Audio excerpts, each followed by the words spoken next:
नमस्कार, मैं आपके साथ रोहित। पश्चिम बंगाल का विधानसभा चुनाव खत्म हो गया है। ममता बनर्जी एक बार फिर से सूबे की मुख्यमंत्री बन चुकी हैं और देश के प्रधानमंत्री नरेंद्र मोदी भी नेता के तौर पर अपनी पार्टी को अच्छी खासी सीट दिलाकर एक बार फिर से प्रधानमंत्री वाले काम पर लग गए हैं।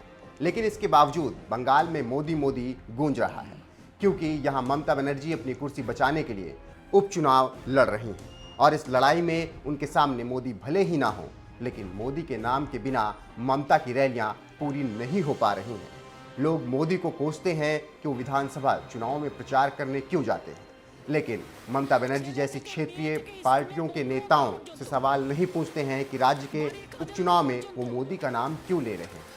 खैर, ऐसे लोग सिर्फ अपनी सहूलियत के हिसाब से सवाल पूछते हैं और पूछते रहेंगे। लेकिन बात भवानीपुर के सियासी माहौल की करें तो यहाँ हो रहे उपचुनाव में जीतने के लिए ममता बनर्जी को एक बार फिर से विकास के एजेंडे के बजाय पीएम मोदी के नाम का सहारा लेना पड़ रहा है।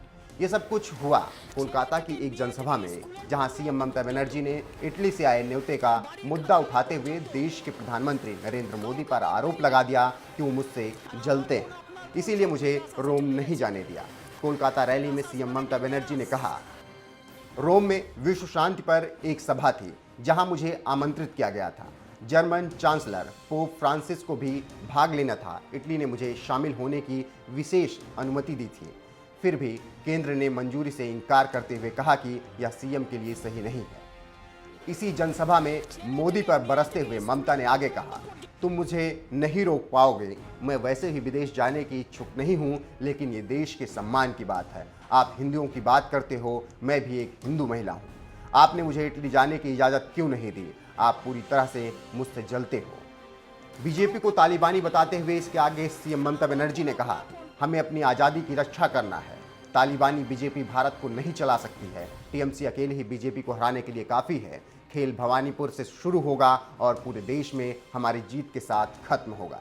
सीएम ममता बनर्जी ने इस जनसभा में जहां रोम जाने पर रोक के बाद मोदी सरकार के खिलाफ जमकर भड़ास निकाली, तो वहीं तमाम विपक्षी पार्टियों को नसीहत भी दे डाली है। बाकी पार्टियां साथ आएं या ना आएं, टीएमसी अकेले ही बीजेपी को हराने का दम रखती है।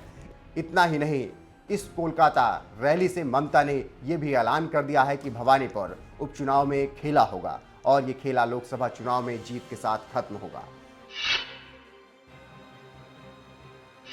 इटली की राजधानी रोम में 6-7 अक्टूबर को दरअसल पीस सम्मेलन होने वाला है, जिसमें German chancellor Angela Merkel, pope Francis और इटली के प्रधानमंत्री मारियो ड्रैगी भाग लेंगे। यह कार्यक्रम मदर टेरेसा पर केंद्रित होगा, जिनका कोलकाता से नाता रहा है। यही वजह है कि इटली के एक कैथोलिक संगठन कम्युनिटी ऑफ सेंट एजिडियो के प्रेसिडेंट मार्को इम्पेग्लियाजो ने बंगाल की सीएम ममता बनर्जी को भी निमंत्रण भेजा है।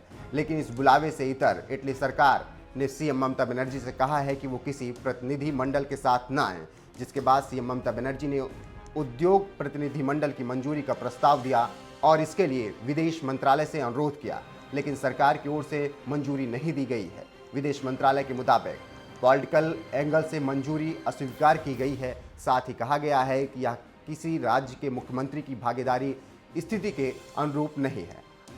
आपको बता दें कि जिस कैथोलिक संगठन ने ममता बनर्जी को रोम बुलाया है, उसी संगठन ने विधानसभा चुनाव जीतने पर ममता बनर्जी को बधाई भी दी थी। बहरहाल ममता बनर्जी को सरकार की ओर से इटली जाने की अनुमति नहीं मिली है। वो इन दिनों मोदी सरकार को कोसने में पूरी तरीके से जुटी हुई हैं। इस पूरे मामले पर आपकी राय क्या है? अपनी राय हमें कमेंट करके जरूर बताएं।